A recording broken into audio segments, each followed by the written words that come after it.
ও দিদি, দিদি কি হলো কি? ও দিদি, হ্যাঁ সকাল সকাল তোমার কাছে তোমাকে জ্বালাতে এলাম। কি হয়েছে?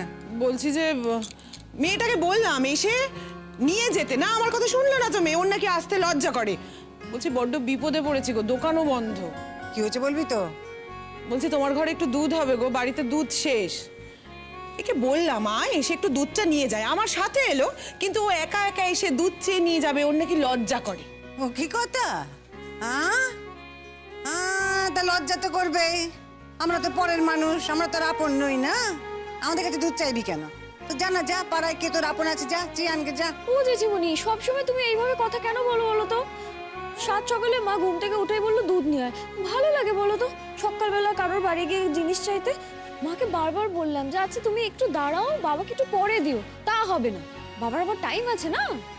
ও বুঝিস না তোরা কিছু, তো টাইমই তো, তোর বাবা সকালবেলা উঠে এক কাপ চা লাগেই লাগে, তারপরে তাকে এক গ্লাস দুধও দিতে হয়, কারণ সে ওষুধ খায়, বুঝলি? আমার ঘরে দুধ আছে, নিয়ে যা, দাঁড়া আনি। বুঝলি তুতুল, তুই ছোট ছিলিস, তোকে বলেছিলাম না? তোর হয়তো মনে নেই, বিয়ে হয়ে আমি তো এই বাড়িতেই এসেছি, এখানেই থেকেছি। তখন তো আর এ বাড়ি ও বাড়ি ছিল না, তখন একটাই বাড়ি ছিল।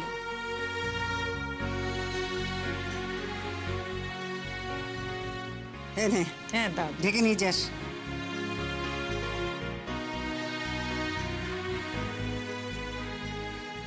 এই দুদুল, এই তোর বাড়িতে আজকে হালুয়া হচ্ছে রে?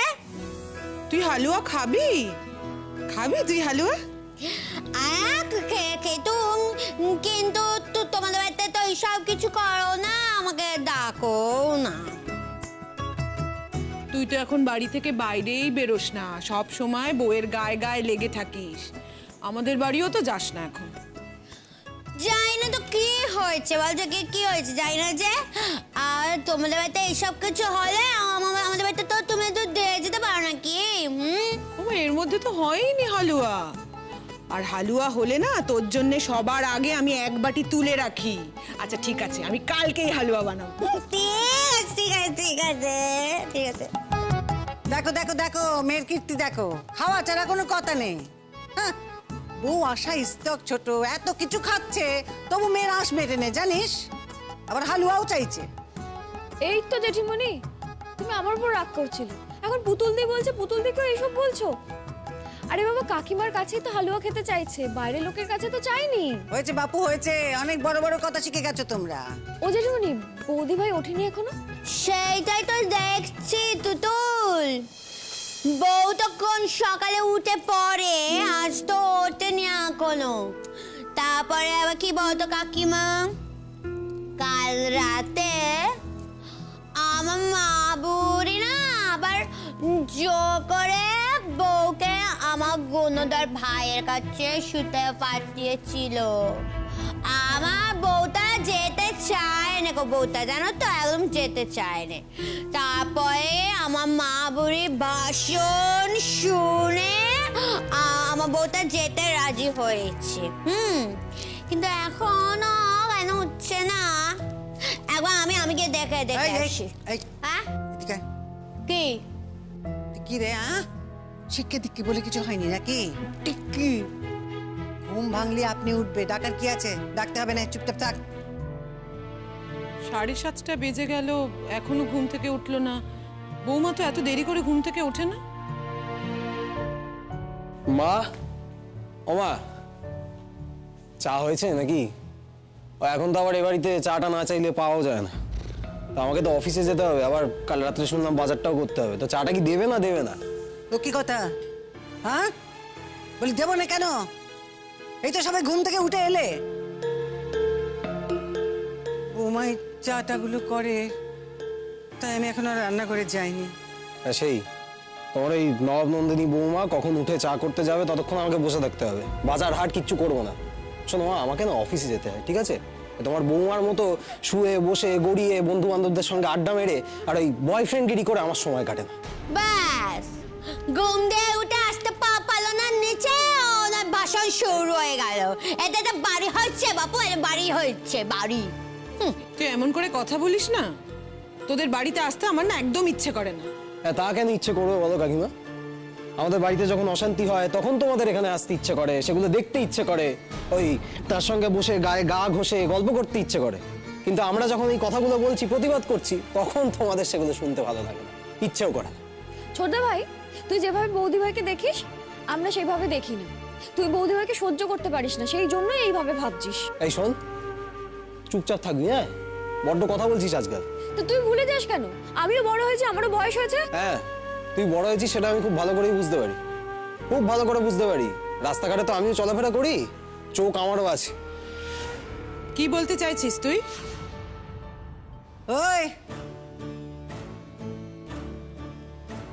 বলি, তোর ব্যাপারখানা কি রে? তোর ব্যাপারখানা কি? সাত সকালে উঠে গলা ছেড়ে ঝগড়া করছিস যে বড়, ব্যাপারখানা কি? বল বলি, বল বল বল, ব্যাপারখানা কি তোর?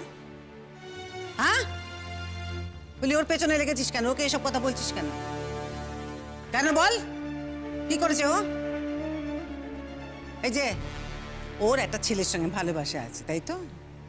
তা তোরও তো একটা মেয়ের সঙ্গে ভালোবাসা আছে। এই কথা বলবি না, নেই? ওর একটা ছেলের সঙ্গে ভালোবাসা আছে, তাই তুই ওকে রাস্তায় দেখিস ঘুরতে। আর তোরও একটা মেয়ের সঙ্গে ভালোবাসা আছে, ও তোকে দেখে ঘুরতে। ঘুরতে কেন? সে তো এবারেতেই আসে, আজ থেকে তো দেখছে না, অনেক দিন থেকেই দেখছে। তাহলে দাঁড়ালোটা কি? তুইও যা করিস ও তাই করে। ওর বাপ মা, তোর কাকি কাকা, এরা ওই ছেলেটাকে বাড়িতে আসতে দেয় না, তাই ওরা রাস্তায় ঘরে, তাই তুই দেখিস। কিন্তু তার সঙ্গেই তারা বিয়ে দেবে ঠিক করেছে, তার সঙ্গে বিয়ে ঠিক হয়েছে, তাইলে? তাছাড়া আমি তো বুঝতে পারি না এই সমস্ত ভাব ভালোবাসা, এই সমস্ত আজকাল তো জল ভাত হয়ে গেছে। হ্যাঁ, আমিও তো বেতম বেতম মানতুম না। তারপর আমি ভেবে দেখলুম যে না, আমি কি করবো? আমার নিজের ছেলেই তো এসব করে বেড়াচ্ছে, তাইলে আমি অন্যের মেয়ের ক্ষেত্রে বলিটা কি করে?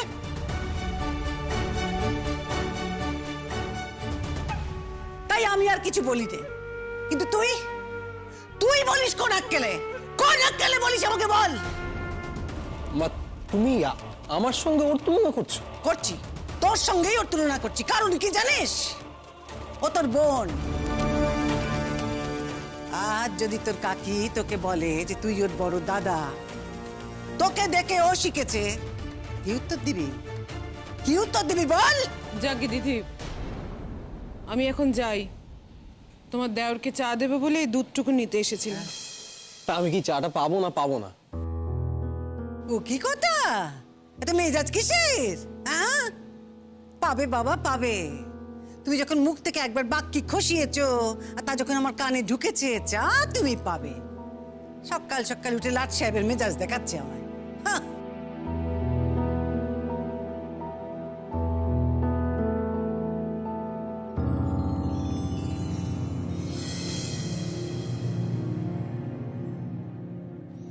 বৌমা,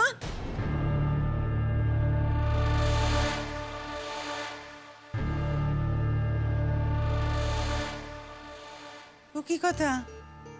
চোখ মুখ এমন ফোলা কেন গো? জ্বর জ্বালা বাঁধিয়েছো বুঝি? দেখো বৌমা, সাত সকালে আমি তোমাদের বাড়িতে চলে এসেছি। আসলে আমাদের বাড়িতে একদম দুধ ছিল না গো। আমাদের বাড়ি তো না কাকিমা।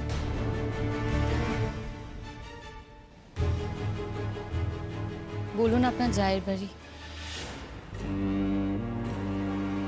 কি হয়েছে গো বৌদি ভাই? বউ,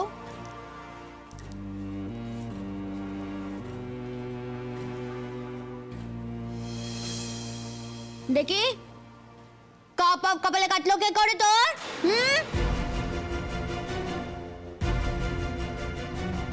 তোমার মা জেনে শুনে আমায় বাঘের গুহায় পাঠিয়েছিল। এটা বাঘের আঁচড়ানো কামড়ানোর চিহ্ন।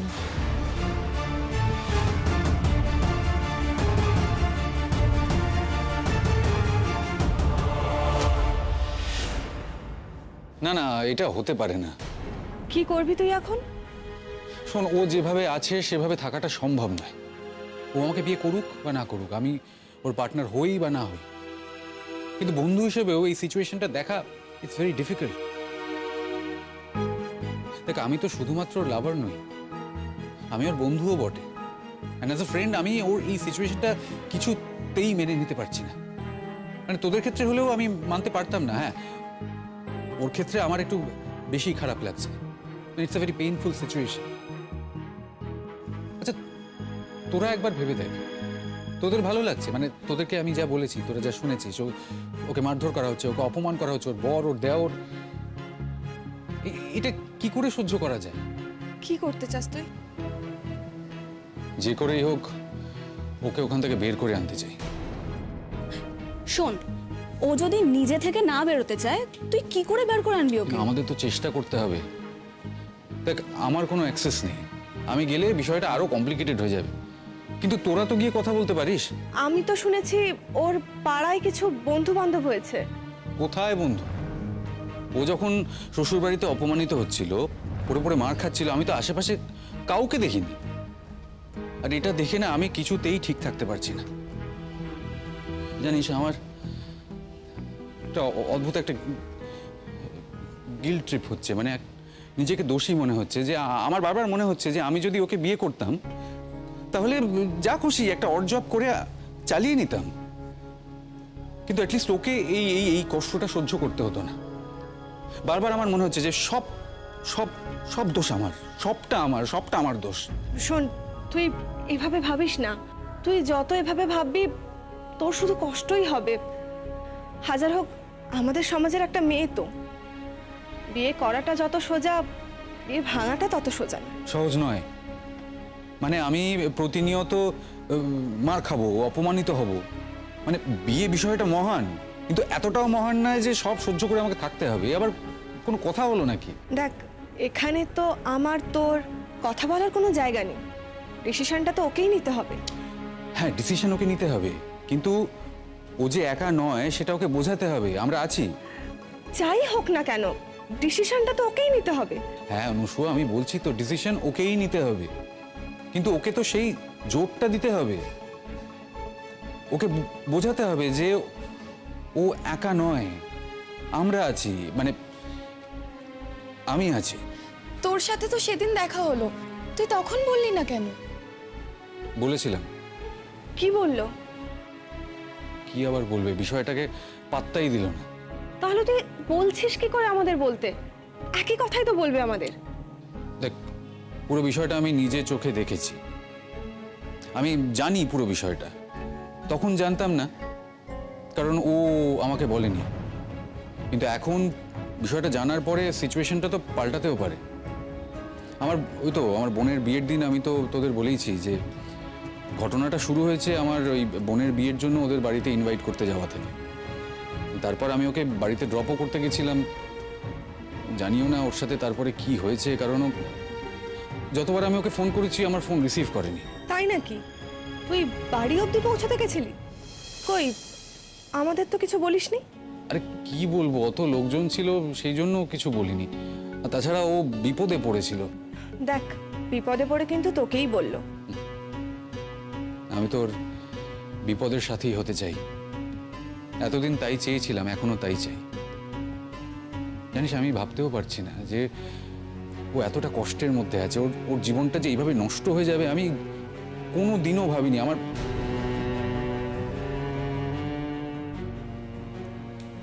বৌমা,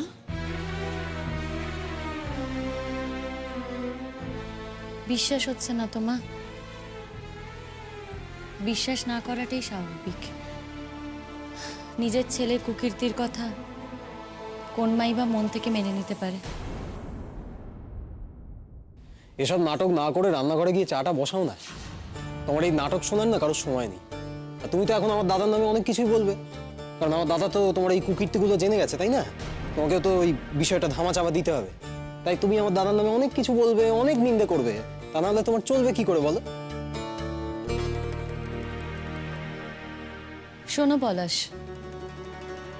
তোমাকে না আমি মানুষ হিসেবে মনেই করি না। আমার ধারণা এখানে যারা আছে তারা সবাই এটাই মনে করে, ভয় তোমায় বলতে পারে না। তোমার না কানাকড়িও দাম আমার কাছে নেই। হ্যাঁ পলাশ, তোমার কোনো দাম আমার কাছে নেই। যতই তুমি নিজেকে জাহির করো না কেন, যতই তুমি গলা তুলে কথা বলো না কেন, কারা এসব করে জানো? যারা ইনসিকিউর হয়। তুমি তো তাই। এই যে তুমি আমার সামনে দাঁড়িয়ে আছো না, আমার কি মনে হচ্ছে বলো তো, এটা গাছ আমার সামনে দাঁড়িয়ে আছে। আমার সেটাই মনে হয়, তাই মাঝে মধ্যে আমি তোমায় দেখতেও পাই না।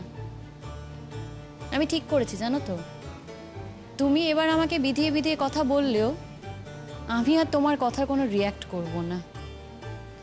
আমার না সময়ের দাম আছে, আমার এনার্জির দাম আছে। সেই সময় সেই এনার্জি আমি কোনোটাই তোমার জন্য নষ্ট করব না।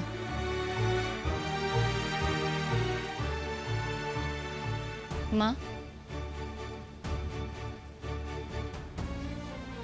তুমি আমাকে বলেছিলে না তোমার ছেলের ঘরে যেতে, শেষবারের মতো চেষ্টা করতে।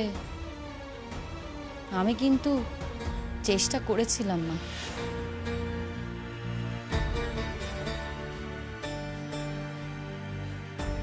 তাকাও, দেখো আমাকে ভালো করে। দেখতে পাচ্ছ? হ্যাঁ, কি হাল করেছে তোমার ছেলে।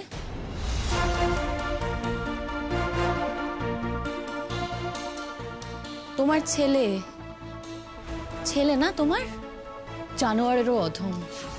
জানোয়ার মা একটা। আমাকে না কালকে ঠেলে ফেলে দিয়েছে, আমার গায়ে হাত অবধি তুলেছে। আর কি কি করেছে সেটা আমি তোমাকে লজ্জায় বলতে পারবো না মা, আমি বলতে চাইও না। তবে হ্যাঁ, আমি ওর ঘর থেকে চলে গেলেও এরকম ঘটনাও আবার ঘটাতে পারে অন্য কোনো মেয়ের সাথে। সেটা যাতে ও না ঘটাতে পারে আমি কিন্তু সেই ব্যবস্থাই করব মা। এই কথা আমি তোমাকে বলে রাখলাম। দেখো মা,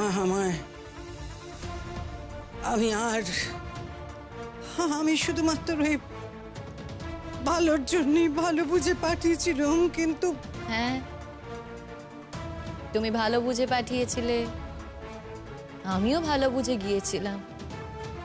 আর তোমার ছেলে ভালো বুঝে আমার এই হাল করেছে। দেখ, আমি বারবার বলছি, আমাকে যদি বিয়ে না করতে হয় ও না করুক, কিন্তু ওইখান থেকেও বেরিয়ে আসুক, একটা সুস্থ, একটা স্বাধীন জীবন কাটাক, নিজের জীবনটা নিজের মতন করে কাটাক। কিন্তু এই জীবনটা ওর পাওনা নয়, ও কিছুতেই এই জীবন ডিজার্ভ করতে পারে না। কোথায় যাবে? ওর মা ওকে অ্যাকসেপ্ট করবে না, ওর ফ্যামিলির লোকজনও ওকে অ্যাকসেপ্ট করবে না, তো ও যাবেটা কোথায়? ওর তো কোনো চাকরিও নেই। কিন্তু দেখ, আমরা তো চেষ্টা করতে পারি। দেখ, আমরা খুব সাধারণভাবে গ্র্যাজুয়েশনটা করেছি, আমাদের চাকরি পাওয়াটা অত সহজ নয়। আর ওর তো কোনো স্পেশালাইজড ট্রেনিংও নেই। কিন্তু আমাদের চেষ্টা তো করতেই হবে, দরকার হলে ও ট্রেনিং নেবে। আর তাছাড়া ও তো কত সুন্দর নাচতো। ইনফ্যাক্ট ওর তো ডান্স নিয়ে থাকা উচিত ছিল। কত স্বপ্ন দেখেছিলাম, কত বড় ডান্সার হবে, নাম যশ হবে, কিন্তু সেসব কিছুই হলো না। একটা মেয়ে শ্বশুর বাড়িতে পড়ে পড়ে মার খাচ্ছে, অপমানিত হচ্ছে। আচ্ছা, শ্বশুর বাড়িতে শুধুমাত্র দুমুঠো ভাতের জন্য পড়ে থাকার জাস্ট কোনো মানে হয় না। আমি না এটা সহ্য করতে পারছি না। তোর খুব খারাপ লাগছে না? কিন্তু কি জানিস তো, আমাদের সমাজে অনেক মেয়ের এই পরিণতিই হয়। তুই তো আসলে শিমুলকে খুব ভালোবাসতিস, এই জন্য তোর এত কষ্ট হচ্ছে। হ্যাঁ, তবে ভালোবাসতাম নয়, আজও ভালোবাসি। আর ভালোবাসি বলেই আমি চাই ও ওখান থেকে বেরিয়ে আসুক। আচ্ছা, এই চাওয়াটা কি আমার ভুল, আমার অন্যায়? মানে ও একটা অসম্মানজনক, একটা অসুস্থ জীবন যাপন করবে, আর আমি এখানে হাত পা গুটিয়ে সব দেখব। তা কি করে হয় বলতো? কি রে দাদা, তুই দাঁড়িয়ে আছিস সেখানে আর তোর নামে সমস্ত আজে বাজে কথা বলছে? বলবে না কেন? বলবে তো, স্বাভাবিক। জানিস না চোরের মায়ের বড় গলা? আমি জানবো না? আমি তো জানি শোন, ও কিন্তু তোকে টাইট দেওয়ার চেষ্টা করছে, হ্যাঁ? আর তুই এটা ভুলে যাস না, আমাদের কাছেও কিন্তু অনেক ডকুমেন্ট আছে যেগুলো দিয়ে তুই ওকে টাইট দিতে পারিস।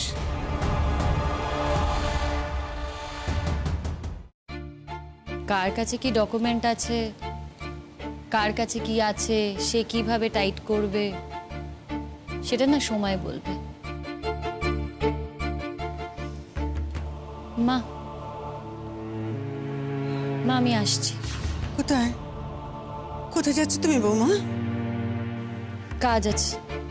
বৌমা, তুমি রাগ করে বাপের বাড়ি চলে যাও না বৌমা। না কাকিমা, আমি রাগও করিনি, বাপের বাড়িও যাচ্ছি না। আর বাপের বাড়ি গিয়ে কি করব? সেই 2 দিন পর আমাকে এই বাড়িতে পাঠিয়ে দেবে।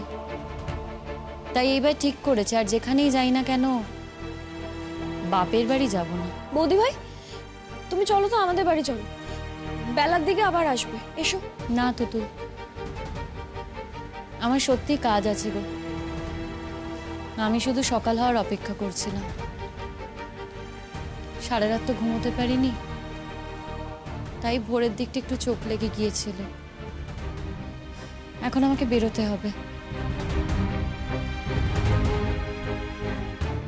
মা মা আজ ঘুম থেকে উঠতে দেরি হয়ে গেছে তো, তাই চাটা করতে পারিনি। আর তুমি তো এতদিন তোমার ছেলেদের জন্য রান্না করেছো, আজ একটু করে নিও না মা। আজ তোমার ছেলেদের খাওয়ার ব্যবস্থা তোমাকেই করতে হবে।